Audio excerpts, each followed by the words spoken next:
Hey everybody, we are on page 129 of, well, this edition of the Adult All-in-One from Alfred's Basic. This is The Stranger, and it's been in this book for a long time. There's been many printings of this. It might be a different page in your book, but it's called The Stranger, and it is technically, it says at the bottom that this is from Alfred's Jazz Rock Adult Course by Bert Konowitz. Bert Konowitz, good job. This is a fun little piece.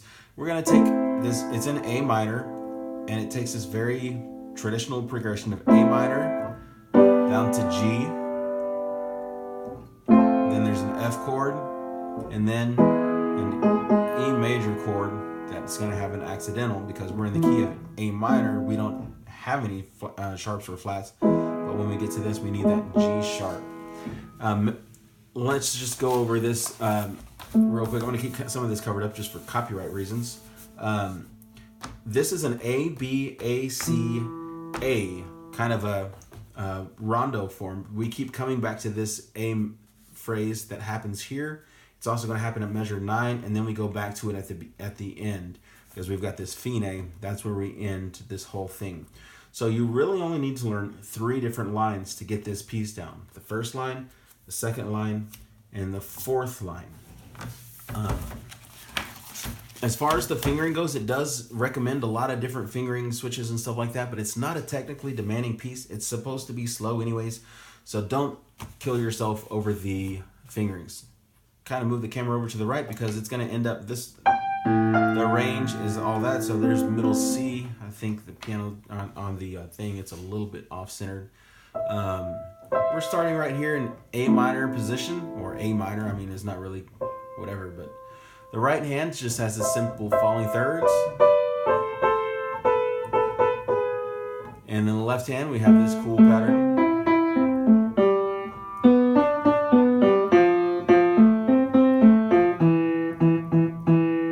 Way faster than it's supposed to be. Here's a little dealio of it.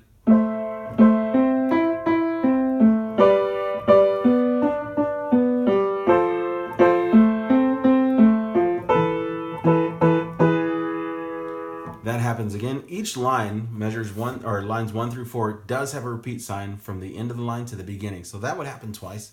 Now let's look at the B phrase, or the B idea in measure 5, 6, 7, and 8. Left hand's going to switch down to this octave and plays a different pattern. At the end, we've got to do octave B. You don't play them all at the same time, so if your hands can't reach, and then it's going to go right back where it repeats to measure 5. The right hand, we have some accidentals going. We're kind of like in G position. Nice, cool little chromatic line in there, and it's going to go to G sharp. I'm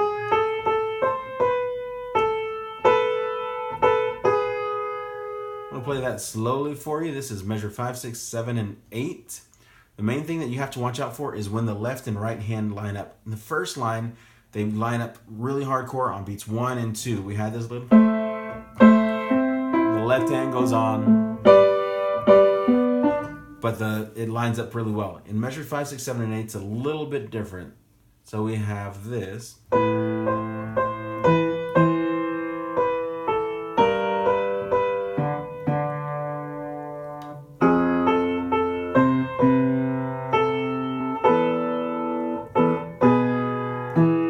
So measure 6 isn't that much of a problem because besides beat 1, your hands don't really play together and it's not that hard. Here's measure 6 by itself. Oops.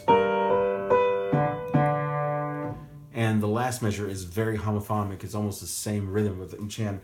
But let's look at measure 5. Very slowly.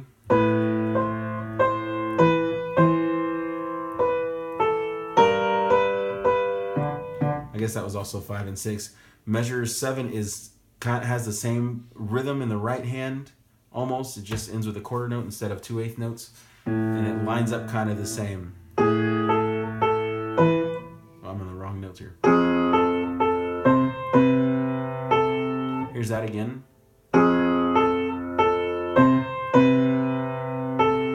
If you're having trouble with that, do it incredibly slowly, so slow that you can't make a mistake, even if it's like, and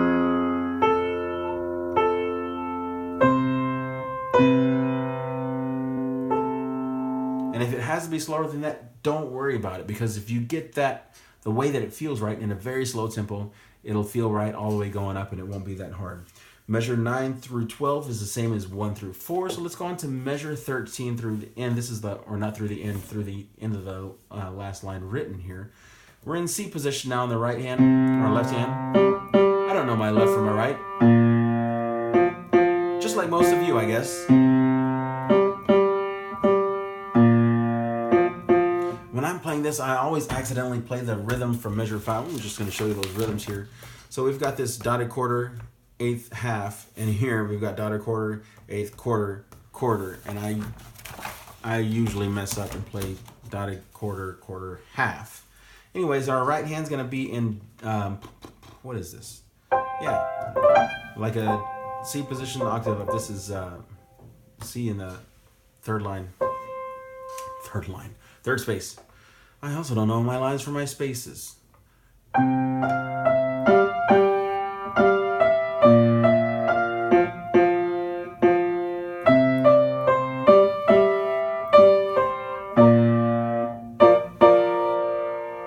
So that one is kind of like measure 5 with the rhythm. Here was the rhythm in measure 5. Where am I?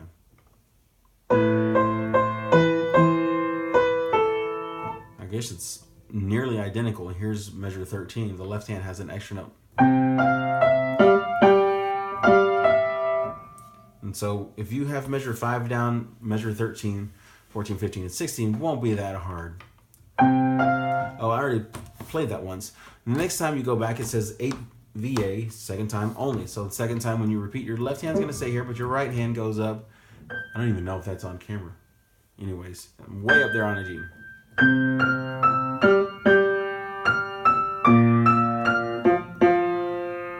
When you finish this line,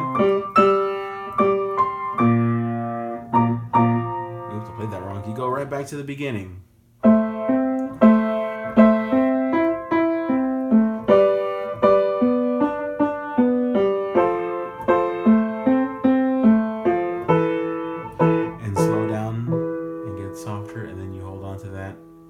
Until you feel super artistic, and then you lift from the wrist and bow, and people throw candies at you.